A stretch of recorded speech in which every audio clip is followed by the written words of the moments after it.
Risk Express, The Gardens Between, and Schummel Hummel. This is Staying In. Everyone's got a favourite Twitter account, right? I mean, I'd have to think about it. I mean, I could probably come up with one. Okay, well, you think about it, Dan. But I can tell you mine straight off the bat. Is that what it's called? Straight off the act. That was a cleverer joke than it really deserved. Yeah, my favourite Twitter account. Actually, it's between two, but I'll throw that in at the end if this doesn't please you. And it's okay, that's important. At least used emoji. Okay, and what this Twitter account does is basically it's run by a bot and it counts every time a particular emoji is used on Twitter, and then every day it tweets out what the least used emoji is currently on Twitter. And for the last sort of 80 days it's been the input symbol for Latin capital letters, which is the blue square with A, B, C and D in it. And I like that every day I just get a little input of what the least used emoji on the whole of Twitter is.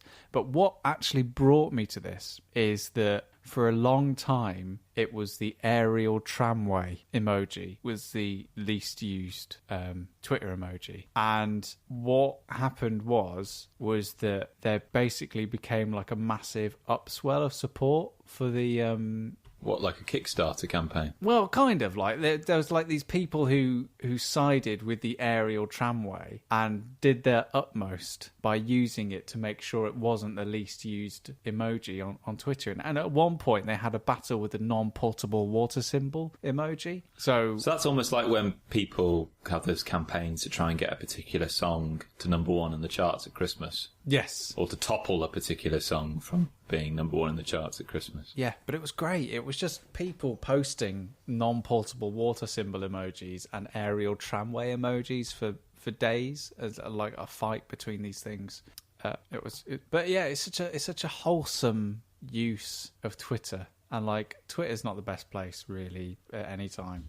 But I just like the fact that every day I get this little like jolt of, right, okay, still the input symbol for Latin letters is there. That's where society is at this moment. And it is. And my second favourite Twitter account, because everyone's got one, and unfortunately this is a bit of a visual Twitter account, but I thoroughly... Have you both got Twitter open at the moment? I'm on it. Go. Hit me. Okay. Okay. It's that's the important bit. Dark stock photos. Now I've heard of this. And basically, this is a Twitter account dedicated to posting up the weirdest stock images that you have. Like, you know how on a news thing they'll use just a stock image to illustrate something? Like at work when we're using images to like simulate, the pound has fallen, you just find a stock image of someone holding some pound coins, as a cheap and easy way of like illustrating a video or a clip or whatever. But here for some reason all these weird like stock images have been like, there's one here of a woman covering another woman's face with a tissue while injecting her neck, and someone has made that as a stock image that you could buy. I like the one which is a toilet seat, where on the toilet seat there is a ring of upturned thumbtacks. I know.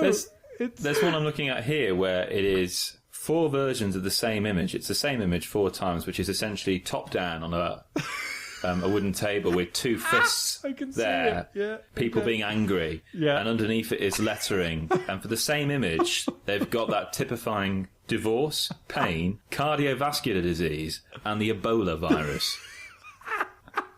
Literally a one-size-fits-all. Oh my God. Image. Another one, just scrolling up from that, is an image of Santa Claus face down on the pavement and it's him. He's been chalk outlined, but also everything he's left has been chalk. So his hat's been chalk outlined. All the presents that have fallen out of his sack have been chalk. And then you scroll up from that and it's a bit... It's a picture of Santa Claus swearing and having a smoke outside by a wall. I think I found my new favourite one. My new favourite one is a guy taking a selfie of himself, and clearly the poo he's just done, but the camera angle is from within the toilet. So the camera's looking at him taking the selfie, and the camera is in the place of the poop. I mean, do you think the people who pose in these photographs, how much context do you think they give them? Well, as someone who has done numerous photo shoots... All right. All right, you neatly segue that in there, Dan. Yeah, I was wondering why you get any that. opportunity. I imagine they were probably tricked into pulling the poses that they did, not realising what it was. Well, I don't know if... Well, there's one where there's one where there's a doctor with a cigarette hanging out of his mouth, and he's looking grimly at what I assume is his own X-ray of his own lungs.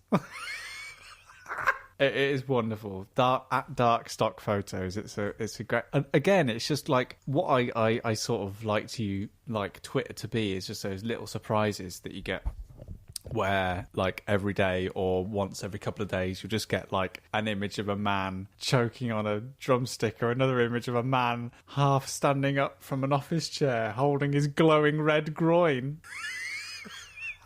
So I love all that kind of thing. I think at dark stock photos and at least used emoji, my two faves.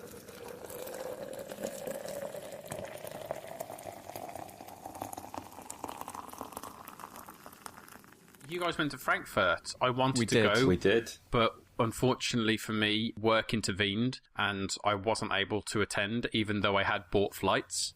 Yes, you did. So tell me all about it.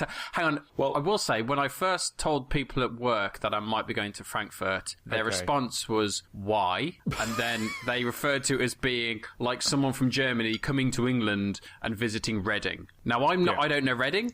They didn't say it in a way that made me think... Reading's not really the financial hub of the UK. But that was... I don't know Reading, so I can't say. It didn't come across that they were saying that as a compliment to Reading. So tell me, how was Frankfurt? This was a pre-stag. Yeah. So Sam has got his stag next month. Okay, good. And this was a pre-stag, because he wanted to go abroad. So this was just an intimate gathering, just a quick city break in the German city of Frankfurt, a time when it was quite cold, quite incredibly cold. There was snow in the UK, for example, and knew nothing about the city except that flights were very cheap. Yes. From Manchester to there, like 26 quid or something. Yeah.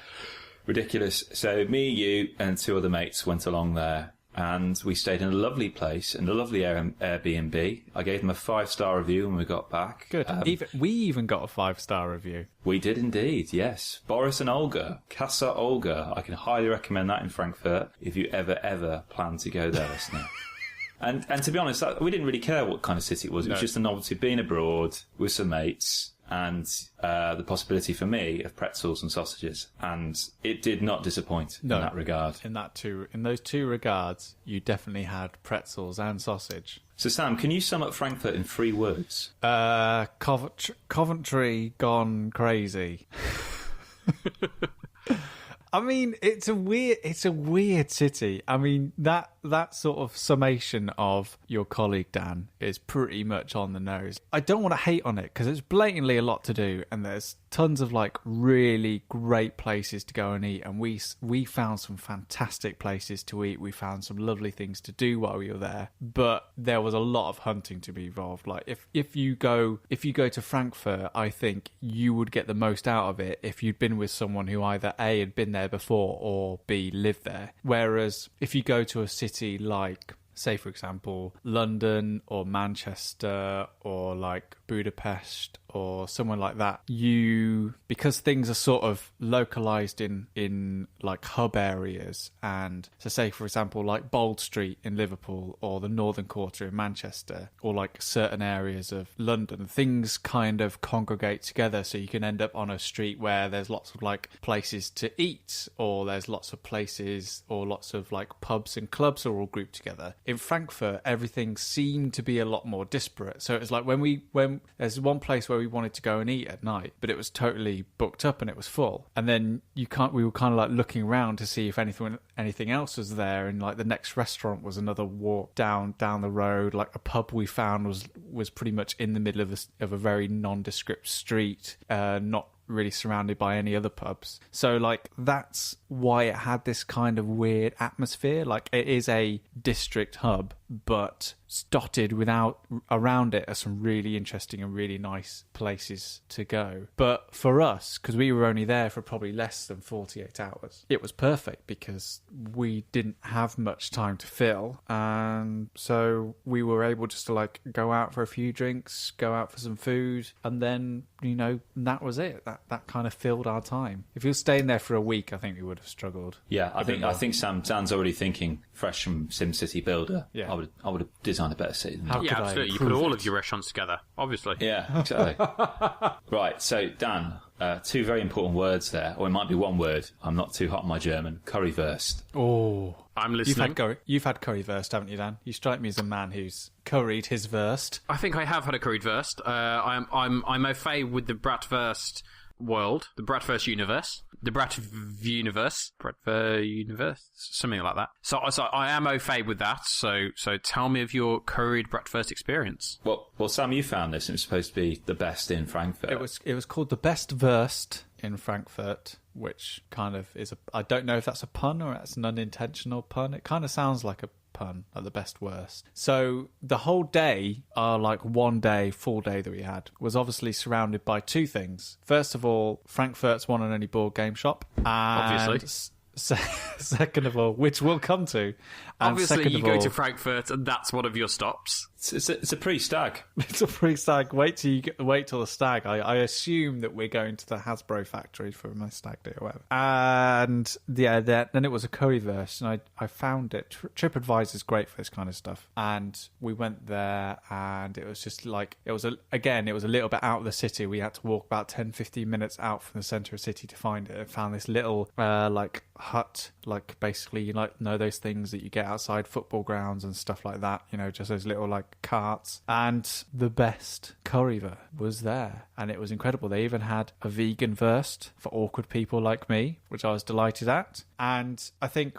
one of the best things they did is they had a Nando's style sliding scale for how hot you wanted your curry sauce and what sort of spices you wanted on your sausage. So you could really, with some things, like with curries and things like that, it can be a very personal experience. It can taste great, but it could just be too hot or not hot enough for you. So I love places that have that wonderful, can cater to your taste and what you want. And we each had something different, and it was €9 for currywurst, chips, a drink, and then the densest bread that you've each. Oh my gosh! Each slice was like eating a loaf. It was brilliant. It was extraordinary. Yeah, and we washed it down with the local. Was it Appelweiss? Appelwein. It's just hot. It's just hot cider. Yeah, just mulled cider basically, but it was great. And we played probably one of the most least successful games of shithead ever. Oh yeah, well, outside. It's good for the edit. Yeah, we went and had Appelwein in this little market, and again, one thing that we just weren't expecting, and I was like, "There's a market. Markets are always great." And so we got some Appelwein for a couple of euro. Found a little table, and we started playing shithead until all the cards pretty much blew away. They blew into the group sat next to us. Something they were attacked by queens and clubs. But yeah, it was lovely. And then went around the cathedral and just did a bit more walking. But the majority, it was my pre-stag, what I wanted to do. So we went to the board game shop. It was a tea-free terminal entertainment. Well done. They had... Was it a comic book shop first and then the board game shop? Or was it a board game shop? Yes, the comic book shop, I believe, it was older than the... board game shop. Yeah, so they got two separate shops now. One's a dedicated comic book shop, which was lovely. We went in it briefly. And the other is a dedicated board game shop. And we went on this quiet Saturday afternoon, and there were people in tables playing games while we went in there. And the collection of stuff they had was just incredible. It was extraordinary, like an Aladdin's cave. Yeah, we just found, loads of stuff that really difficult to find in Britain. Loads of stuff which, just hasn't even seen the light of day in Britain. Not even been English copies of them have been printed, and even some stuff that hasn't even come out yet in England, but has come out in Germany. And it's just it's a fascinating environment, and it kind of reminded me about how in Germany especially that kind of culture is really embraced, and that kind of atmosphere and those kind of shops, just the idea of having games. Like we went into a bookshop at the train station. The amount of board games they had in there again was absolutely incredible. It was astounding. Like their love of games, of spiel. And we were like, it was touch and go whether we were going to get our train. And there was Sam agonising. Oh yeah. Over whether to purchase his 8th roll and write, or whatever it was. Is it my 8th? I don't know. No, I plucked that number out of the air. Yeah, so we went. We always knew as soon as we went to Germany, it was the first thing I looked up. Where's the nearest board game shop? Because that's the kind of guy I am. And so I had a list of games I wanted to get while I was out there, or at least look for. And of the list of, I think there's about 3, I got 1. But of course, I bought 2 others. Bearing in mind, Dan, we've got no hold luggage.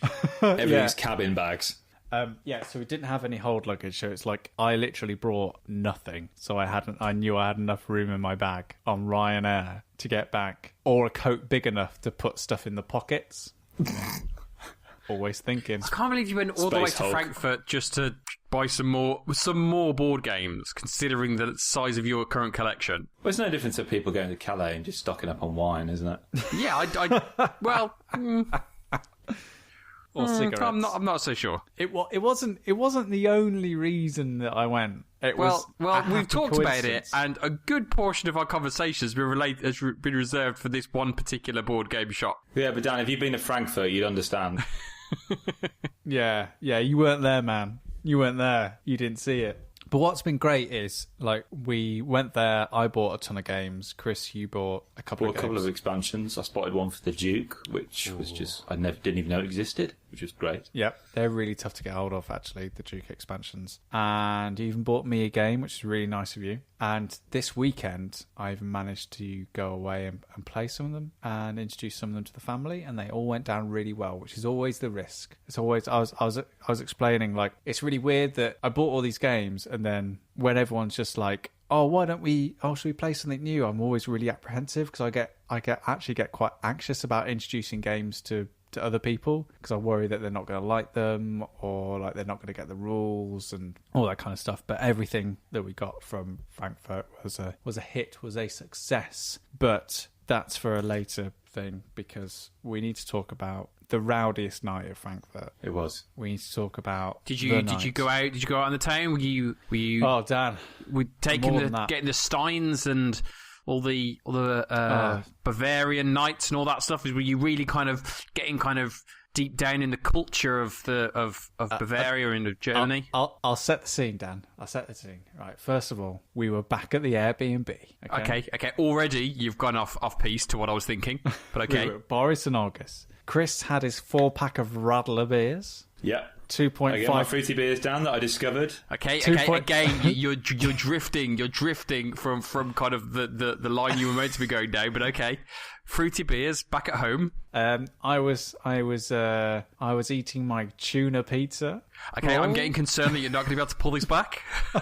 Oh god, we also had chicken nuggets which we had to do in the frying pan, Dan. The only way this can be pulled back now is if you say, and that was the preamble to our night out on the town. That was the night. I had some really interesting corn rice chocolates. And then we played several things. But what happened most is Chris got a copy of Risk Express from a charity shop. Yeah. Okay. Yeah. My local charity shop here, I was just in there. It's a brilliant charity shop. And I saw this game for £2.50 and I thought, Risk Express, that's interesting. So I did what I usually do now when I see a game in a charity shop. I googled it and I saw copies of it going for like £50 because it's designed by Reiner Knizia. So Dan, do you remember you bought me that Lord of the Rings confrontation game, which is really tricky to get a hold of now? Well, he designed that. So that really piqued my curiosity. And £2.50, I thought, I might as well buy it. And it's a dice chucking game. You didn't do what Sam did when he saw a grossly underpriced game.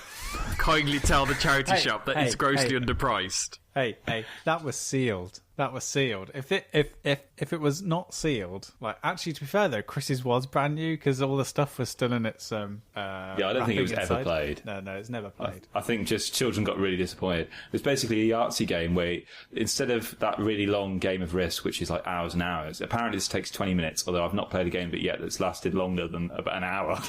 And you've essentially got like in Risk, but you've got the different continents split up onto different discs, Dan, and basically each disc requires you to roll certain dice on your roll. So you chuck all the dice on the table, and then you choose which dice you want to put on that particular line, and you've got other lines you've got to clear through, but you can't clear through more than one line per roll. So then, obviously, those dice now on the country now, and you've got to roll the remaining dice and try and get those remaining lines with the remaining dice. And if just one dice doesn't fit what you've got left, you take them all back and you've not secured that country. But if you do manage to get it and you get the rest of that continent, you flip them over and you score that at the end.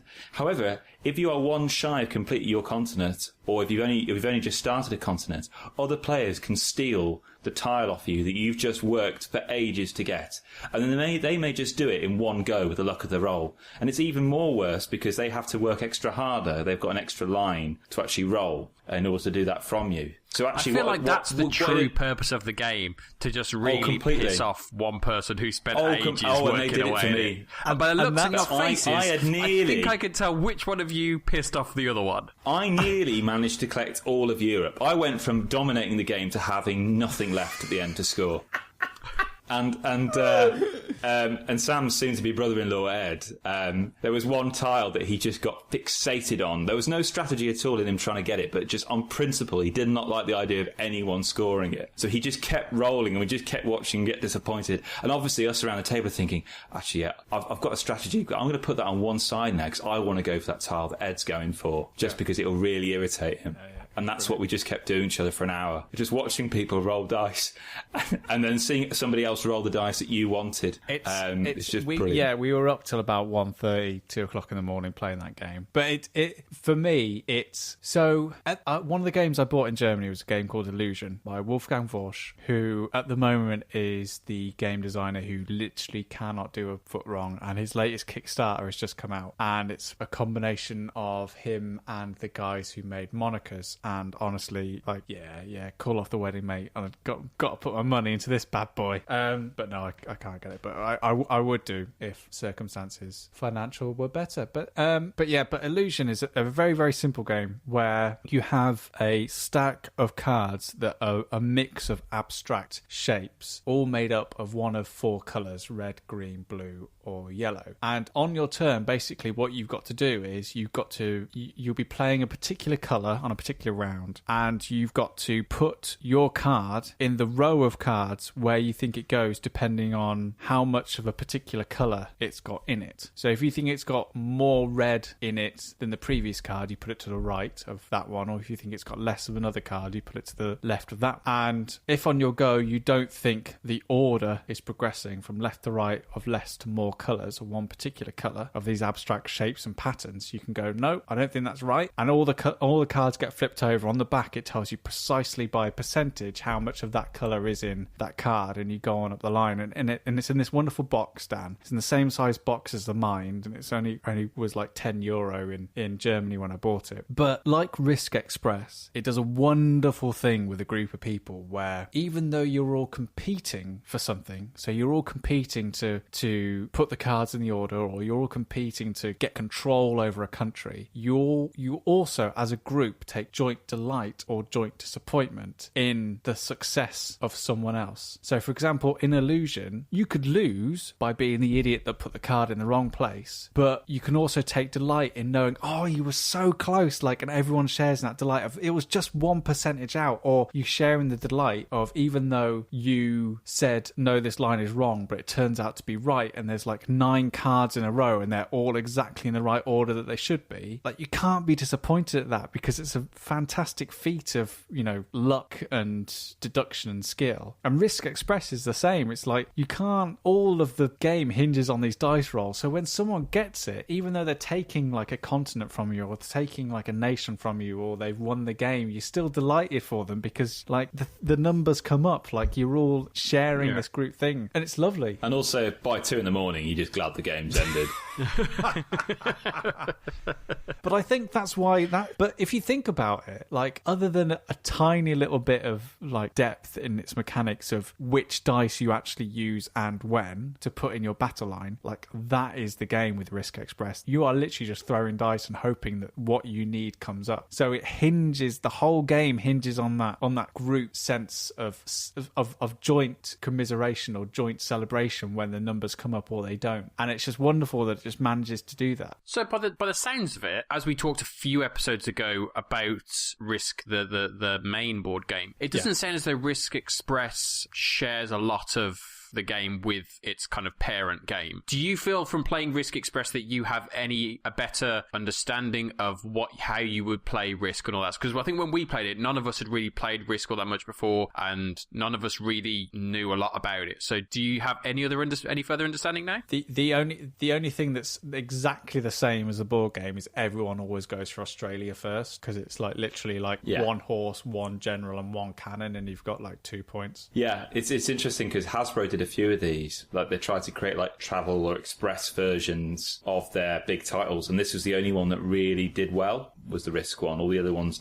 weren't as good, and I think it's in part because it's Reiner Knizia doing the design work for it. Yeah. And he's really good at those abstract style games, and actually distilling the essence of what makes Risk interesting is actually about that sense of area control. Yeah. But rather than just that painstaking process of slowly planning and moving your figures from one space on a board to another, which can take goes and goes, it's instantaneous. The luck of the roll, you can just swipe it away straight away, really, essentially from the other player. And that's what just keeps it fresh and dynamic back and forth. Like, Europe just keeps getting passed around the table. Yeah, and like, and again, it comes down to that dice roll thing. If like someone wants to steal part of your collection of nations, and it all just hinges on them rolling a dice, like the rest of the group will celebrate if you manage to steal it, or he will celebrate and the rest of the group will commiserate if you don't. Which, unlike Risk, which I imagine that if you manage to steal a nation from something, it's like, yeah, well done, good skill, yeah, you worked that one out well, or you backstab someone through an agreement to get what you want. Because the level of the mechanics and the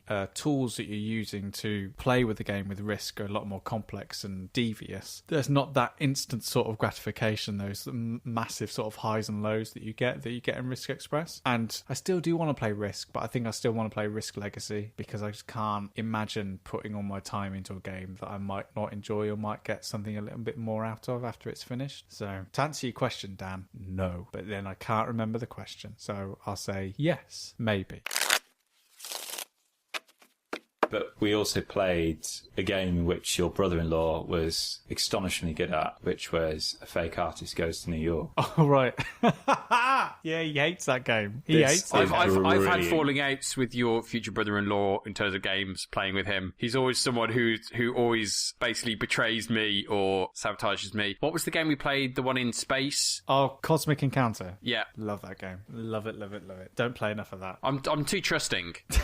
And he has a trusting face, so I trust him, and then he stabs me in the back. But Dan, it was your race of people. That's what's brilliant about Cosmic Encounter. You weren't trusting. How you played your race was as a trusting. Mine were always flip-flopping. Codmen.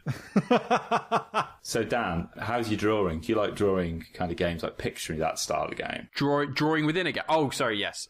Yeah. Yeah, I do. I enjoy that, yeah. Well, imagine this. Imagine, Dan, this is the premise of the game, where you are a gallery owner and you have commissioned artists to create works around a particular theme. So, for example, when I did it the first time round, I posed this theme, I wrote it on a sheet of paper, and the theme was fruit. And then on these little tiny dry whiteboards, I write what the fruit it is I want it to be, and I write pineapple. Oh no, Sam wrote pineapple, sorry. And he passes it around to each of us. We each get our own little dry whiteboard with pineapple on it. We see it secretly. Except one of us looks at their dry whiteboard, and all they see is an X. And they realise that they are the fake artist. So they know the theme. The theme is fruit. The aim of the game is for no one else around the table to realise they are the fake artist. And what we do is we take a pad. We have our own coloured pen, so we can easily trace it back to who was the person who drew that particular thing. And all we draw is one line and pass it to the next person. So say if I'm the fake artist, just like this. I'm trying to think what it's called. Yeah. So say if I'm the fake artist. So what I did, because I saw the clue was pineapple, I drew a little curve, to be like the top bit, and I passed it to Ed, and Ed straight away completed it as a banana. And we all just looked at him. It was like that time, on my 30th birthday where we played Spyfall for about 4 hours straight. Gosh, that was in Liverpool. It was like that time where Ricardo, the scenario where we were in a nightclub and someone asked Ricardo, "What can you hear?" And he went, "Nothing." And we all went, "Spy." It was like that. It was just like the perfect ruse, the perfect question. But Fake Artist is, again, and it's a bit like Monica's. It's one of those games that, yeah, Dan, as you say, you probably have played it as a party and someone's probably called it something else, because all you need is lots of different coloured pens and a piece of paper, and that's it. You've got the game. But again, what I love about what Monica's does and what Fake Artist does is kind of collects everything you need in, especially in Fake Artist's case, in a tiny box. Like that is, I think it's one of those, like, are they called like cigarette boxes? Yeah, I was just thinking, that's how, because the company that makes them have created a set, haven't they? All similar sized boxes. Like that sort of styling, that kind of atmosphere that it creates. You get like a perfect little pad of sheets that allows you to write in like the theme and the name and who the artist is. And we took it to the degree where as soon as we played that first round, as soon as Ed started drawing his banana, I was like, right, I'm keeping all these pictures. I'm keep all these little pieces of paper. I'm keeping them. When they're all done, I'm going to frame them because this is absolutely beautiful. And I love that feeling of knowing that this game is just going to go on. And like, we played it at the weekend when we were away with the family. And again, it's just that at first we played it like sitting down around the couch, and it wasn't as fun because people were like hiding their pieces of paper and like drawing their lines and passing it on. But as soon as you take it to the table and people playing it and like drawing face down, it's like Spyfall, because you can see as they're drawing like that thought process of, I don't know what I'm drawing, I don't know what I'm drawing, I don't know what I'm drawing, I don't know what I'm drawing, that will do, and then passing it over to the next person. It's wonderful, it's great. But yeah, you can play it with any old piece of paper and a pen. It's brilliant. No, those I'm actually really, really getting into those games. I literally pick up and play. And they're the great gateway games, but they're just it's brilliant. And a lot of the games we just kept playing were those ones where you just, no fuss, no setup time. You just take it out of the box and it's already set up. Honestly, I've got, especially after going to Frankfurt, I've got so many of them now. Like, I can do this because someone asked me to do it for my wedding. I can look at my spreadsheet of games I own, which, if you're interested, is currently sitting at the number. Do you guys want to guess? I want to guess it's in the 70s. Okay, Dan? I'm going to say 59. 68. But yeah, things like Illusion and the Mind, Fake Artist, things like Monica's, again, is really good at this because you don't need to take out the whole deck. You can just like pick up a handful, put them in your pocket and take them out with you. And Cockroach Poker, Schummel Hummel. When we were away at the weekend, I just put like a handful of games in my bag, and then while we were waiting for our food in the pub, we were just like, well, let's play some Illusion, like let's play some Cockroach Poker. Like just having that ability to take those board games out and about, I just loved it. Like when we were in Frankfurt, like I always had like games on my back, and when we were sitting in the pub, and it was just like, well, let's just play the Mind for 20 minutes. And like when we were at the airport, yeah, we played Oh My Goods on the departure lounge. Yeah, and I love that. I love like what that sort of part of games that I'm in now. Like when I first started getting games, it was all about the big boxes and the massive experiences, and my house is just littered with like crates and crates of boxes of games. But really what I'm enjoying now more is those little games, those things that kind of bring people together that you can pick up and play in a pub or whatever, and everyone can get some enjoyment out of. And the value of that is just exponentially more than anything bigger that I've gotten to play recently. Have you guys heard of the game Gloom? Yeah, we've got a copy. Yeah, we've got a copy. It's great. Oh, yeah, it's brilliant. It's really good. Yeah, Holly and Charlie bought it for me for my birthday. Yeah, it's what you'll like about Gloom, Dan, and this is how you get the most from Gloom, is really get into character when you're playing it. Like really have fun with the stories that you're telling. Because the idea with Gloom is you've got to give your characters the worst possible. The worst, basically you win by whoever's got the most negative score. You've got to give your characters the worst possible lives, and then you kill them off. And what other players are doing to your characters is making nice things happen to them. So like when you like, oh, I've attacked Uncle Gregory with a basket full of bees, and then on the next turn it's just like, but Uncle Gregory was attacked by those bees and then he found love and got married. And like when you start making up the stories for the people and like the adventures that they kind of go through in life, like all these ups and downs, like that's when Gloom's at its best. It's really, really good. Good for that. Oh, cool. Yeah, I haven't played that in a while, and I love the mechanic of just these translucent cards. So you can see the points build up as you layer cards on top of them, or remove cards. Let's say it's brilliant. It's absolutely brilliant. I've played that a bit. We played that quite a bit, and and every time there's always like a surprise twist in the narrative, and that pleasant kind of juxtaposition of just this really unlucky or very lucky person. It's just brilliant. The narrative is fantastic, and choosing when you want to kill them off, to nip it in the bud and kill them off, is brilliant, because then suddenly people have that little kind of exhalation of, oh my gosh, they've suddenly died. So you're throwing these twists in the narrative yourself before anyone can get to you and try and make your person too happy. Yeah, it's brilliant. It's got a wonderful... It's a great game. It's perfect. A really great gift. I'm looking forward to playing it. They could keep it in. And another great game that, again, you know, you're going out, you're taking Toby out maybe for a quiet evening out for the pub, just meeting some friends. You can just slip that in your back pocket and just be like, should we play this? Like, really simple to learn. Everything you need is in that tiny, tiny Gloom box. Hey guys, do you want to get an update on our challenge? Yes. So this is Charity Miles. # staying in pod if you want to join our team. Yeah. How many members have we got now, Dan? I'll check now. Last time I checked, and that was earlier today, we had 14 members in the group. Wow. So that's 14 team members, still the case. I think of those, 8 of them, so obviously we're included in that 14, 8 people have submitted Miles so far, so there's 6 people in there who are just watching, chilling, get involved. Yeah. On the sidelines, ready to be tapped in at any point. I'm really happy though. So what would you like to know? I've made a behemoth of a spreadsheet. Of course you have. I just want to know how much money we've raised overall, Dan. Well, we were doing this now just to talk about January. So in January, we have raised so far around about just shy of $42. Wow, that's really good. So over $1 a day. Yeah, so we've continued that on. So we're already into a ton of recording. We've already raised another $10 in February. There was $6.50 in the little period from when we decided to do it till January, where Pete just kind of went off on his own and ran a load against all of our wishes, because we wanted to start together in January, but Pete said, no, I'm a rogue, I'm reckless.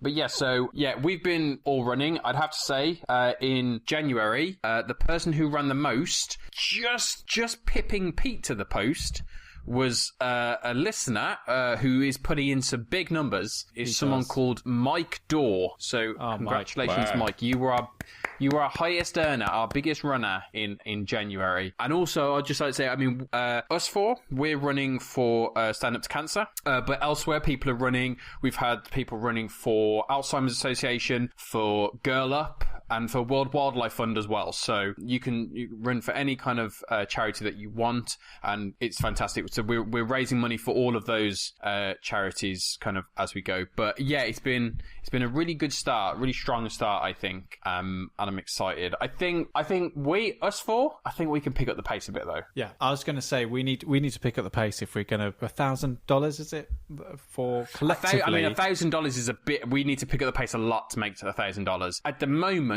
Taking into account kind of our fellow contributors in the team, at the moment we're on course to hit $500. Yeah, so we need to double it. Yeah, so we need to be top. And obviously, the more people who get involved, the more numbers those go up. And obviously, the people who are doing it are putting in some great numbers. So they're helping us along. They're kind of giving us a leg up that we probably don't deserve, because we've not done as much as we may have wanted to. As Pete rightly pointed out, every little helps. Absolutely. And the best thing to do, so you don't have to run as much, is to get more people in the team. Yeah, exactly. Spread the love. Yeah. So if we get lots and lots and lots and lots of people all doing a little bit, then we don't have to do as much. So no. So yeah. So I'm super excited about where this is going, how well we're doing. Yeah, it's all looking good. Yeah, so that's our numbers. That's the amount of money we've raised so far. Just check our total. Our total mileage right now is just over 240 miles. So that's very, very good. Everybody. I'm extremely happy at that. It's good. Yeah. Can I just interrupt you for 1 second? Breaking news. Literally breaking news. Because I've just refreshed the app. Oh my god. And Pete's done some more miles. Pete has done a little bit more. We actually have another person. So this is a 9th person, I think, altogether. That's submitted some minutes. Some minutes, some miles. Some minutes. We have a 9th person who submitted some miles, and that's Nicholas, who's also raising money for Stand Up to Cancer. So welcome, Nicholas. It's brilliant. So, yeah, as saying before, you can download the app from all good app stores. You don't have to run, so you can just walk any kind of movement. Yeah. And it will track the distance you cover, no matter how big, no matter how small. So if you do like a little walk to work, say, you can just open up the app. And that's what I a lot of my miles come from just turning it on for my walk and run to work. Yeah. But yeah, you can do outdoor walk, outdoor run, outdoor cycling, indoor walk on a treadmill, indoor run on a treadmill. So yeah, plenty of opportunities to rack up those miles and just earn some money for charity. So we'd love it. The more people who can join, the more money we can earn, and that would be fantastic for everyone. Have any of you guys got those games you like to play when you're hungover? When I'm hungover, I like to just sleep. Okay. If that's Chris. a game, then yeah. Right, now, Sam, are we flirting around the edges of Sam and Chris's breakfast games? Kind of, but I'm talking video games. It's not just... Now, Dan, I'm right in saying that when you're hungover, what I don't want is like bright lights, loud sounds. I want a quiet, meditative experience. Yes. Is that the kind of game you're thinking of, Sam? Yes. So when I used to own an Xbox, I had a game on it called Elo Milo, and that to me was the perfect game to play whilst I was hungover, because it was just a simple puzzle game that had some nice like gentle music, and you just had to like wander through these little tiled environments solving these quaint little puzzles. Like, nothing too taxing, but it was the games I'm talking about are the kind of games that you play lying down with like the controller on your chest, and you're just like looking at the screen at the side and just like moving the controller, like you're nowhere near the edge of your seat, and like you're just like literally all you have to do is like touch a couple of analog sticks and press a button. The Witness is another one. I tell you what, if I played The Witness hungover, I would be violently ill, because that game made me incredibly nauseous when I wasn't hungover. Is that just because of the high contrast levels? Yeah, it really, really was, actually. It really made me feel quite sick. So how would you feel with something like a Firewatch? Ooh. Firewatch was nice because it was softer, whereas The Witness was it wasn't just the colour scheme, it was how sharp those edges were with the colours. Also, I have to say with The Witnesses, the puzzles were quite intense. Yeah. Like you could... And they were the same sort. Yeah. Elo Milo was great because you could kind of dip in and dip out, whereas a Witness is kind of like when you're on the right track of a puzzle, you've got to keep going, because if you lose track of where that puzzle is or the mechanics involved, you can mess yourself up a little bit. But Dan, I found a lovely little puzzle game which has been like my puzzle to meditate to, because I don't get hungover anymore because, I'm great and I do yoga and I meditate and stuff. It's not as like fun a title like Sam's hungover games when I was cool. It's like Sam's chill and forget about stuff because the world is awful games. And it's called The Gardens Between. Have you heard about this? I've seen images from it, because it's kind of across every platform, isn't it? Yes. Yeah. So you can get it on Windows, Mac, Xbox One, PlayStation 4, and most importantly, Nintendo Switch. Can you get it on iOS as well? No, but I don't think it'll be long until it is released on iOS, because for me, basically, I don't know if I would have enjoyed this as much as I did if it was on PlayStation 4 or Xbox or on a PC. Like, I think having it in its mobile form is the perfect way to play it. I agree. Because Chris, you played a little bit of it when I was. Yeah, I was supposed to be leaving to go home, Dan, and Sam was like, before you go, I don't want to be the only one talking about this game. Do you want to play it for a bit? And I sat down with my coat still on. I played about 3 levels of it. Yeah. It just draws you in, but not in a addictive kind of manner. It just hypnotises you. The Gardens Between was voted the Mac Game of the Year. Oh, that's interesting. I mean, Macs aren't known for their games, so I'm not saying it was a particularly strong field, but still. That's quite impressive. Well, for me, it certainly deserves a title like that, and even more impressive, it got it on something like a Mac, because I think this game just shines on. If you've got a Switch, then it's kind of a must-buy from me, but with one little caveat, which I'll get to at the end. But anyway, it's a game by the Voxel Agents, and before this, they kind of have exclusively made like iOS games and Android games. So this is a bit of departure for them, and the game's pretty simple. It's about these 2 childhood friends, and they live next door to each other, and they foster this friendship over time when one childhood friend moves into the house next door, and hence that's why it's called The Gardens Between, because they share the friendship. It's fostered in the gardens between their two houses. And how this game works is that you're reliving the memories of these two friends from when one of them first moved in, to how that grew and grew and grew, to like them like chilling on the sofa, like watching films or playing video games, all that kind of stuff. But what's interesting is that each puzzle of the game takes place on a small island, almost like a diorama in the middle of the water. And you don't control the characters at all. But what you control, and this is the reason why I wanted Chris to play it as well, because I know I'm going to mess up describing how this game plays. What you control is how that scene plays out around them. So essentially this game has 3 button presses, left and right on the analog stick and the A button. So when you press right, the scene plays out, so the characters will start moving across the world, and when you press left, that action reverses and goes back to the start. So it's like spooling forward and backwards on like a timeline on like a video or a DVD player or whatever. Like you're essentially just, what the characters do will always be the same, and you're just moving the action forward and back as the action plays out. And so what you're doing essentially is, with a few button presses and a few prompts, and depending on how you're manipulating the time, you guide these characters through these little puzzles to get to the end, and then you move on to the next one, and that's it. So are you manipulating the world in this thing as you move them forward or backwards? Are you manipulating the world so you're diverting them on a certain route? So, for example, there's this one puzzle where you're walking through the route and you just keep on pressing right, keep on pressing right, just seeing what would happen, and you come to a dead end. But along that route, your character, one of the characters, pressed like this massively oversized remote control, just like clicked it and moved on. So you rewind, you rewind, you rewind. But if you hold the action from when he clicks the remote, what happens is it fast forwards a videotape that's next to him, and the videotape goes forward, and the videotape pops out because it's reached the end of its playtime. And then that videotape, then when you spool the action forward, creates a ramp for your characters to go up to go to the next, onto the next bit of the diorama. So you're never actually directly having any effect on the world. You're just literally manipulating time and a few objects to change the course of how that scene plays out. So when you're changing time, the only things that are affected by the time are the two characters? No, the whole world's affected by the time as well. Like there's one puzzle where, so you can have it, so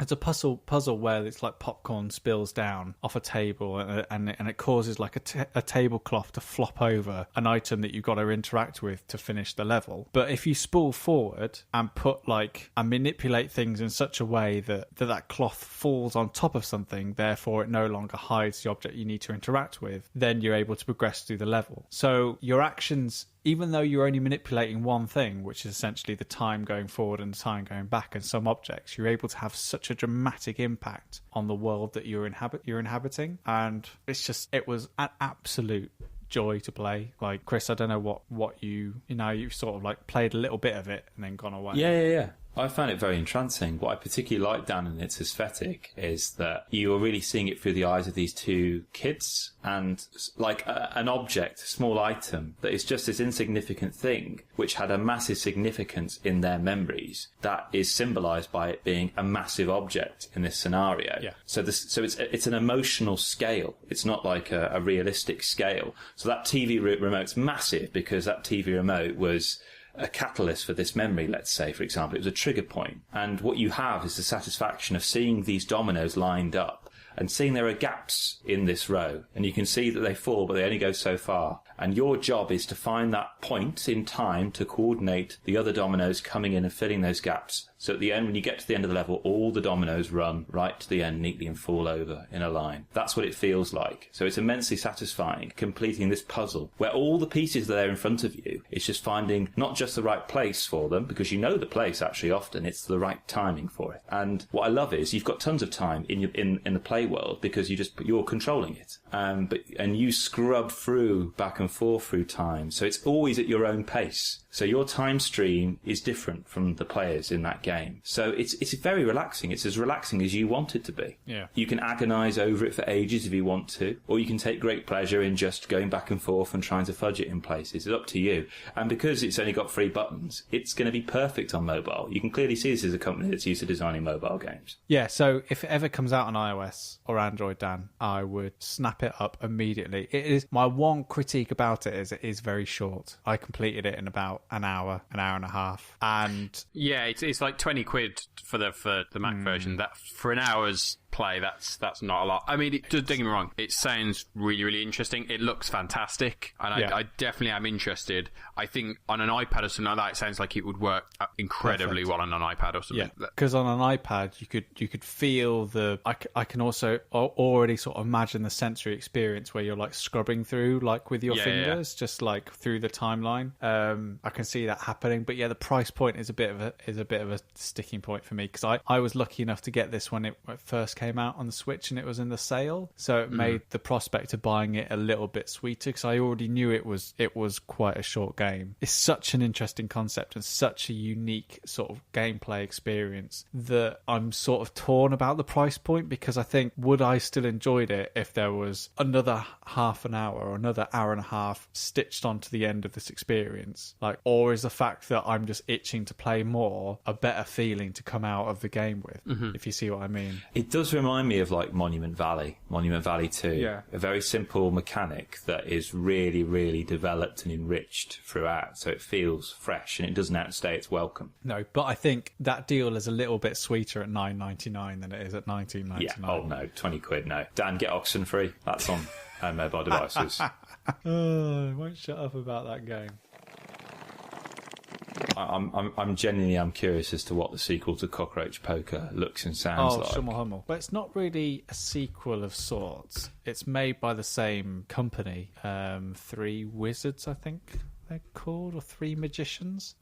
If you saw the box on the shelf, you'd definitely think it was the same, like a sequel of sorts, because it's exactly the same artwork. The box is exactly the same size as Cockroach Poker, and all that you get inside of it is literally a deck of cards. But what sets Schummel Hummel aside from Cockroach Poker is that it's a lot more of an interactive and involved sort of gaming experience. Now Schummel Hummel, as you'll know, Dan, is German for cheating bumblebee, and basically it's a game where cheating is actively encouraged. So the idea of the game is that you've got a hand of cards, and it's the first person to get rid of their hand of cards wins. There are a few like cheating rules to mitigate someone just like throwing all their hands on the floor. Like, you can only get rid of one card at a time, so you can't just like throw all the cards on the floor. You can only get rid of 1 card at a time. You can only get rid of your last card by playing it legally in the center of the table, and there's one player who's always called the watch worm, who's responsible for watching all the other players and making sure that they're not cheating. So there's always, like, even though it's a game that encourages cheating, there's just enough rules underneath the surface to make it a bit of a fairer playing experience. So that's one side of the game. But what makes Schummel Hummel a beautiful experience, and we played this one as way with the family with people of kind of varying ages, is that the rest of the game, in inverted commas, like, i.e. what you're supposed to do with the cards, is set up to be one of the most convoluted and complex experiences that creates just the right level of distraction among the players, so you feel like you can cheat, so you feel like you can get away with what you're meant to be doing. So the game is essentially, you've got cards in your hand. On each card there's a flower in the corner where the petals are a different colour to the bud, the insidey bit, stamen. That? No, it's where basically the pollen is. The pollen bag.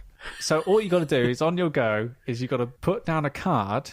You got to put down a card in which either the flowers, the petals, or the pollen bag matches a colour of a previous petal and pollen bag combination on the table. It's very simple. It's just a colour matching game. However, there are cards like the wasp. So if you put a wasp on the table, every other player has got to put their hand on the wasp. The last player to do so has to pick up 2 cards from the deck. However, if your wasp has a stinger on it, and it's a teeny tiny stinger, and someone puts their hand down on it, they then have to pick up 2 cards from the draw pile. Immediately you can see how like all this action is rife for putting a hand down, whoop, everyone's looking at the wasp, drop a card on the floor. A butterfly where you can nominate someone to get a card from. There's also the pollinator. So if you get the pollinator card, you have to pick up, and you play it, you have to pick up the pollen card. You pick up that card from the table and you have to throw it at another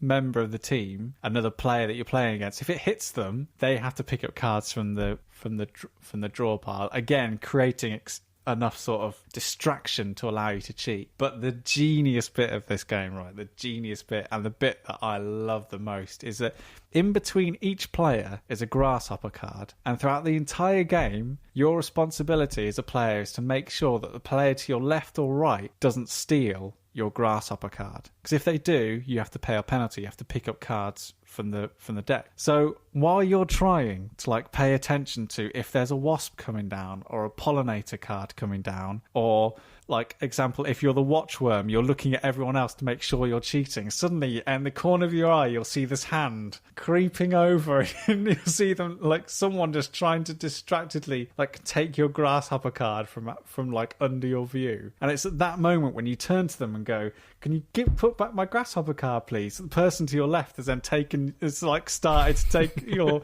grasshopper card from you. It's like, "Can you give me that back, please?" And there's one when I was doing it. If you're the watchworm and you're responsible, because only one person can call out cheating. So if you're not the watchworm and you can see that Grandma Norris is cheating to buggery and you can't say anything, only the watchworm can call out cheating. So I was the watchworm, and the watchworm can't cheat. So it really gives them the emphasis to make sure they catch someone. And I was a watchworm and everyone just kept on trying to steal my grasshopper cards, and I just couldn't keep control. It was like I was in charge of a class of kids and I was a substitute teacher. Because when you're the watchworm, you get really, really strict. I was like, right, I'm the watchworm before we began. I was like, all cards and hands on the table. I want to see everybody's elbows here. No one's putting clothes off. Yeah. Like, you're putting your arms on the table, right? Arms on the table, right? Games would begin. I'd like see people like slowly like bring no. And as I was watching people were stealing my grasshopper. Like, put my grasshoppers back. No, put arms on the table. Like, oh, there's a wasp. So the game just turned into this cavalcade of me trying to deal with the situation that was just becoming this absolute shitstorm. And then what made it even funnier is that when I finally got things calm and collected, nearly every other player on the table was just sitting there with just one card. And then I had like a whole handful of cards. Like, what have you done? And then I looked under the table, and it was just this sea of cards on the floor. Like, everyone had just got rid of them. I was like, what is going on? Like The Great Escape, just soil coming out the trouser leg. It was absolutely fabulous. And we played like 2 or 3 rounds on it, and it's not the game that's going to fill a whole night. It's not, it's not a sort of a game that's going to really take over. But for those like 20, 30 minutes you played it, it was just such an exhilarating and thrilling experience. Like, if you won, you didn't matter. It's just like, I've won, that's fine. Just like, right, reset the game, start again. Like, it's one of those games where the fun is all about the playing. A bit like Cockroach Poker, I think. Yeah. And I think what it sounds like to me is the best drinking games. Yeah. Because the whole point of the drinking games is that the rules are convoluted so that nobody, you should never ever be able to beat a drinking game, because that's not the point. Yeah. Because at the end of the game, everyone's drunk, and that's the enjoyment from it. Listen, a question. We've got a question. Someone's asked us a question. What's the question, Sam? Boom. It is on a place where I'm just trying to find it. Here we are. At Lone Gamesman got in touch. Thank you very much. Thank you. To you. They got in touch via Twitter, I'm assuming, because they've got an @ symbol in front of their name. But you never know in this crazy world. If you want to get in touch and ask a question on Twitter, then at stayinginpod, stayinginpod@gmail.com. We're on Facebook as well, I think. Yeah, Staying in Pod. Yes, we are. Pretty much everywhere, I think. Yeah. You can ask us questions. Please do, because we're running out. Right. So, at Lone Gamesman says, question: what is one aspect of the hobby that one of your fellow Staying In podcast members raves about or enjoys that you do not, and why? I mean, I don't think mine is going to be all that surprising. I have never really got and understood your love of Magic the Gathering. It's a game that I understand. It's a good game. Do you? But it just never held any interest for me whatsoever. And I never got any kind of enjoyment from it or similar games. So what At Lone Gamesman is really asking, let's drill down here, Dan, let's drill down, is what one aspect... So Magic the Gathering, yeah, fair enough, as a game, but what one aspect of that game doesn't appeal to you? I think it's the card battler aspects and the work that goes into those kind of games that kind of has to be done away from the game. It's not just you showing up, play the game and walk away. You're building decks, you're preparing your decks, you're getting those certain cards in. I don't want to do any of that. Okay, you just want to show and go kind of. Absolutely. But then you say that though, but whenever you've been to my house and been like, we're going to play, and I'll just give you a deck, you don't have to do anything. It's already built. You've been there, no. Well, yeah, but I mean, I also don't like card battlers. Okay. I'm not that genre of game doesn't really have an interest for me. I take your point down. Like, I have played Magic, and I have a fine time in Magic. I'm not madly in love with the game Magic, but I genuinely really enjoyed my time with Keyforge. Yeah. And I think, Dan, that might be the type of game that is of that ilk, but I find it a lot more streamlined and a lot less brain burning than I find Magic. Which, as you say, I feel like I'm always forgetting things or not knowing everything, and that kind of frustrates me. And I get that analysis paralysis. But Keyforge makes sense to me in a way that Magic doesn't. Okay. Yeah. To be honest, I totally understand the criticisms against Magic, and their criticisms that I even have against it, like the deck building and the over complexity sometimes of the cards and how they interact with each other. Yeah, totally. I get it. Like a couple of years ago, I would have fought you back on that point and been all pouty against it, but I'm a better man now, and who knows, it might be the you're a tireder man these days. Yeah, I was going to say, it might have been the meditation, the yoga, but mainly it's just I'm tired. Maybe there would be one game that would turn it around for you, because there are some genuinely good like card games out there that do a lot with just like a deck of cards. For me, if I were to get into a game like that, it would need to be over a prolonged period of time, and I ain't got no one around me who's going to be playing those games with me. So yeah, digital versions would work better, but again, I'm not that interested. I tried playing Magic online or Hearthstone, which is the equivalent. For a lot of people, they get into Magic when they're quite young. Yeah. For some, it's the first card game that they sort of collectible card game that they play when they're younger. I think for us, it was like Panini sticker albums and Pogs, but for others, it's like Magic. And I think, yeah. So I totally understand, like, when you've, as a kid, or like a couple of years ago when I had a bit more time on my hands, and more than you've got now, Dan, like, I could spend that time getting to know the cards, learning it. I've got a base understanding of how the entire sort of genre works that I can take forward, so I can understand that initial hurdle is too much and not appealing. Well, that's me. Good. That's the hobby that you guys have that I just don't get. What about you?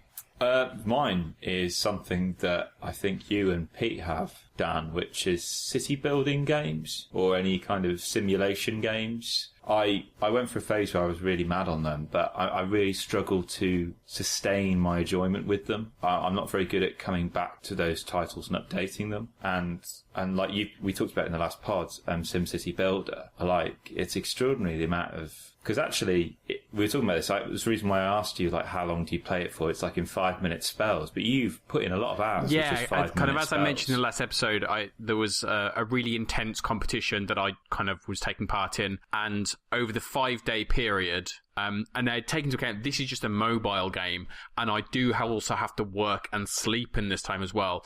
Over that 5 days, I put in about 17 hours worth of screen time, so that's wow. Me actually on the screen as opposed to it just running in the background. Wow. So that's a crazy amount. But yeah, I find that very difficult to sustain. That's just me in terms of my own predilection. Oh yeah, absolutely. And kind of as I've mentioned to you guys before, it was a similar thing to when we played Subterfuge. I could not maintain that. It was a small condensed period of time, and then after that I haven't touched it since. I'm not even just carried on playing the game as normal. I've just kind of taken my brain away from it because it's just like, oh, that's done. Okay, take a step back. But yeah. For me, those kind of games, it's kind of the monotony of them that I quite enjoy. I don't have to spend a long time getting into stuff like that. I can go in for that 5 minute, usually that 5 minute thing of just top this up, just do a few bits over here, bits over there, and then I'll come back later and I'll slowly see it grow and grow and grow, and then it'll unlock certain things. The problem with those games become when you suddenly need to do a lot of work to do something relatively small, whereas at the start of the game you didn't actually need to do that much to increase, and that's where I think a lot of people, probably yourself as well, struggle with those kind of games. Look at simulation. I love Football Manager games, which are a whole other beast. And to this day, I still love those, and I'll never stop loving them. Ding! And that's mine. Is that yours? Yeah, probably. Football simulation management games. I just think, because city builders, I feel like a bit more in control of, and I enjoy, but it's that the thing I just don't like about Football Managers games, and that I just can't get along with, is that all the effort you put into, you press a button and it runs a simulation based on the information that you've put in. But I just don't trust the outcome. In City Skylines, I can see that building a pipe downstream of my sewage works is going to have a detrimental effect on my people. I can see that this is the amount of power that I'm generating, and if I distribute it along these channels, these are the exact results that I'm going to get from that scenario. But if I'm playing Football Manager and I buy all the best players and do all the best training techniques but still lose 3-1 to Brighton, I feel hard done by. I don't like being felt cheated out of my time by a game. I get that. I think I would argue that if you had all the best players, all the best training, if their morale was the best, if the tactic was the best, then you wouldn't lose 3-1 to Brighton. It's such a complex game because there are so many variables that you have to take into consideration, which are influenced in a myriad of different ways. Would I be right in thinking that I know you've played Football Manager, you've not played it to a lengthy extent, have you? No.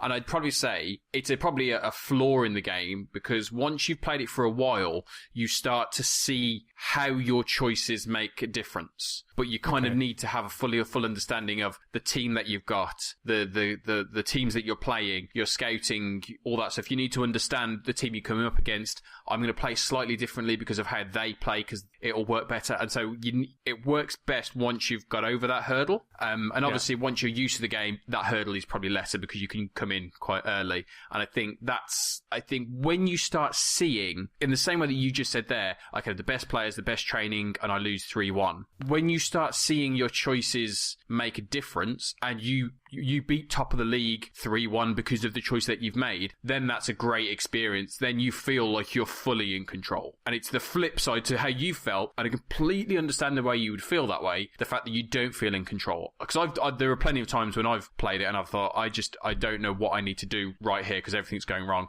And sometimes that happens in football. Okay, Dan, this is going to be the kicker for me. And let me just do a bit of research before I do this. You can now get Football Manager on the Switch, so I'm willing to try That's again. Not necessarily a good thing. But here it is. The one thing I love about sport in general is the feeling of you being in control or being responsible for something, i.e. making the best team the greatest team and seeing them win. But it's also about the narratives, the underdog stories, the last minute goal that gets you promoted or the last minute goal that saves you from relegation, and being directly in control of that. Like playing, the things I love about FIFA is taking a team and getting them promoted above what they could even achieve, and doing things like that and feeling directly control of it and being directly responsible for the narrative behind it, like that little bit of luck that goes your way. Like that to me seems like something that is missing in Football Manager's games, because you're just stripping it down to its bare numbers, where there is no magic because it's just 5 beats 2 in a stat sheet.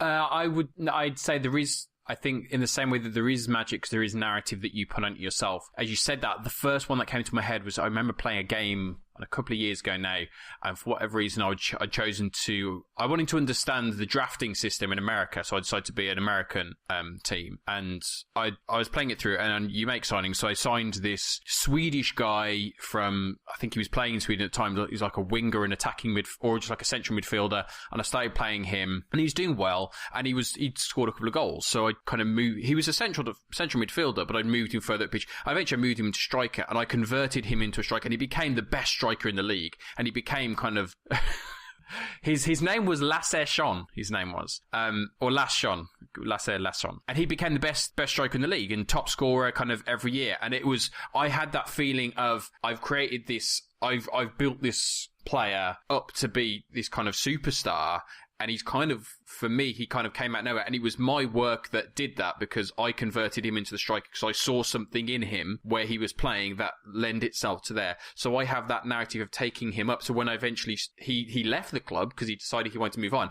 it was a really kind of sad moment, because I was losing this player that I'd spent in game time like 4 or 5 years developing, and then kind of letting him go. And then it's great then when I see him in real life and he's doing well, I feel great when I actually see him play for a good team. That's interesting. It is really interesting. And I mean, there are so many stories of seeing players in the game and then you see them do well in real life. At the point of where we're recording this, last night there was in the cup, a team, Newport County, beat Middlesbrough, so kind of a huge difference in terms of the leagues. And one of the players who scored was in one of my teams like 5 or 6 years ago, and I remember him being a fantastic player and like being one of my star wingers or something like that. And he scored last night, and I see him play. I'm like, oh, I remember him. He was great. I signed him and I developed him, and he was a young player, and I brought him through. There are so many stories like that, and that's, I think, where that magic comes from. That narrative comes from. I'm okay at the game. I will get promotions and stuff like that. I'm never kind of just completely dominant. But there are absolutely times where you can have players at the early game, and they're kind of lower down the leagues, and then for whatever reason they work really well in the system that you've devised, and they get better and better, and then the player that you've got in League 2 suddenly is your star, and you're in the Premier League and he's still your star, even though, because he's for whatever reason still only valued really small. It's just kind of, love that game, love it. You should play it, it's good, but not on the Switch. It'll be terrible on the Switch. It won't be. Got good reviews. Great. It's been terrible, and there's a reason why it doesn't really get sold on consoles anymore. It needs to be played with a mouse and a keyboard, because it's just the only way to really enjoy the game and get the most from it. That's what fingers are for. Cool. So that's the line we're going to end on. Yeah. That's what fingers are for. That's what fingers are for. No, Chris will find a better one. Well, that was Staying In with Daniel Frost, Sam Turner, the spirit of Peter Willington, and myself, Chris Darby. If you've enjoyed this episode, and hopefully you have, please leave us a review wherever you get your podcasts. Also, if you haven't already, it'd be great if you could subscribe to us as well. And cheekily, if I could ask you to leave a review, that'd be fantastic. If you want to follow us elsewhere also, all the apps are available at Staying In Pod on Twitter, at Staying In Pod on Facebook, and hopefully at some point in the future we'll have a nice little Instagram page as well. All the stuff we've talked about in this pod you can find from other relevant pages, such as on our Steam curated page. We're also on Board Game Geek as well. So we're here to help you decide what it is you want to play, watch, listen to, or just experience. For those who feel that they're late to the Charity Miles party, you're not whatsoever. Come along and join our squad, or team, I suppose. Download the app from your app store, Charity Miles, and look for the team, #StayingInPod. All one word. Thanks for listening.